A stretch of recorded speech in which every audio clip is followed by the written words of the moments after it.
Bismillahirrahmanirrahim. Assalamualaikum warahmatullahi wabarakatuh. Salam sejahtera buat kita semua. Baik, perkenalkan nama saya Marhan Nasibuan.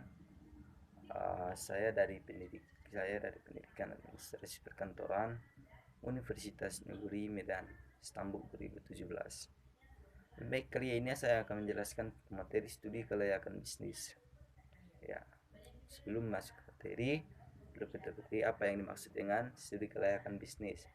Studi kelayakan bisnis ialah untuk mencegah suatu kegagalan besar dalam menjalankan suatu usaha ataupun proyek yang harus kita jalankan. Oke, baik, saya akan mengambil contoh dari studi kelayakan bisnis dalam UMKM ataupun usaha mikro kecil dan menengah. Kenapa saya memfokuskan dalam UMKM ini? Karena menurut pandangan saya, masyarakat Indonesia lebih suka ataupun lebih sering menjalankan usaha mikro kecil menengah ini guna untuk bersaing dengan pasar-pasar ataupun usaha-usaha monopoli yang ada di Indonesia ini.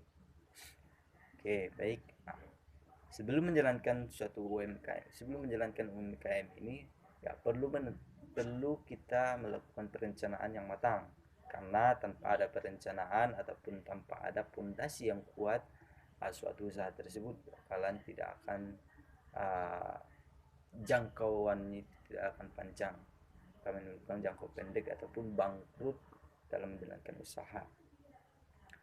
Oke, menurut Kasmir dan Jakmar pada tahun 2007, ada 5 tujuan mengapa studi kelayakan perlu dilakukan. Nah, sebelum melakukan sebuah proyek atau usaha. Ya, yang pertama yang dilontarkan ataupun yang diucapkan oleh Kasmir dan Jakmar, yang pertama itu menghindari risiko kerugian.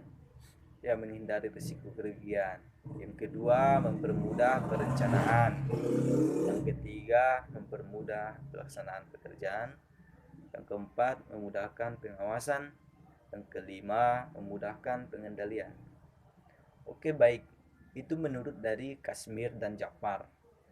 Oke, baik, kali ini saya agak berbeda dengan menurut pendapat dari Kasmir, karena menurut pandangan saya, dalam menjalankan suatu ataupun dalam perencanaan suatu usaha, saya perlu ada 4 item yang perlu kita buat untuk untuk menjalankan suatu usaha. Ya, item pertama ataupun ide yang pertama itu door to door, pintu ke pintu. Kenapa saya mengambil ini door to door? Kenapa saya tidak menjalankan seperti yang dikatakan oleh Kasmir, menghindari risiko kerugian?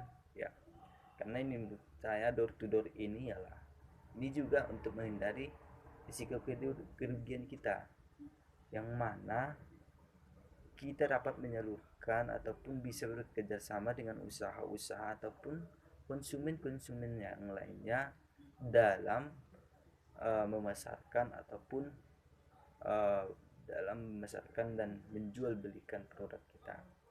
Nah, perlu door to door sebagai perentanaan kita kepada konsumen ataupun pasar-pasar yang membutuhkan. Oke, yang kedua, saya nilai poin kedua yaitu pendekatan media online ataupun jual beli. Ya, yang poin kedua ini ya, pendekatan media online. Perlu kita ketahui, dalam mengembangkan suatu usaha perlu kita uh, memperkenalkan usaha kita tersebut.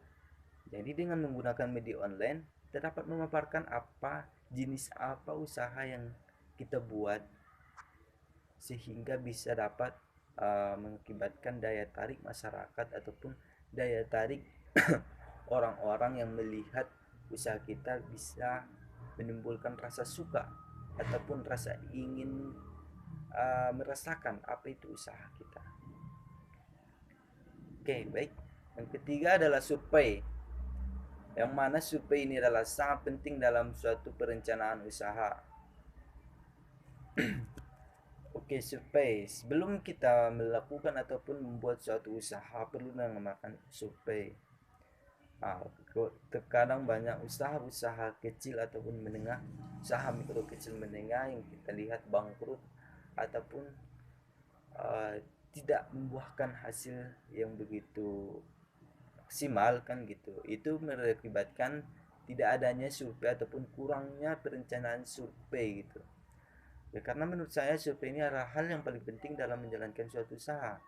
Yang mana survei bisa kita lihat bagaimana survei lokasi usaha kita, bagaimana survei kelayakan jual beli kita di sana. Berapakah keuntungan dan kerugian kita gitu. Itu perlu kita survei. Berapa banyakkah masyarakat yang berapa banyakkah masyarakat uh, yang bisa berapa banyakkah masyarakat yang beli di suatu usaha kita gitu. Makanya kita perlu dengan yang namanya survei guna untuk kegagalan kita ke depannya gitu. Yang keempat controlling juga perlu kita buat dalam suatu perencanaan usaha. Yang mana controlling adalah suatu manajer dapat memerhatikan suatu usahanya dan bukan juga memerhatikan usahanya saja. Seorang manajemen juga harus dapat memerhatikan anggotanya juga, yang mana setiap anggota bekerja pada bagian-bagiannya dan perlu dan perlu juga pengawasan terhadap mereka. Ya, yang mana dengan pengawasan mereka juga kita dapat mengetahui bagaimana penghasilan kita, kerugian dan pendapatan kita pada hari itu. Baik, mungkin itu saja yang saya dapat sampaikan. Billahi taufiq wal hidayah. Assalamualaikum warahmatullahi wabarakatuh.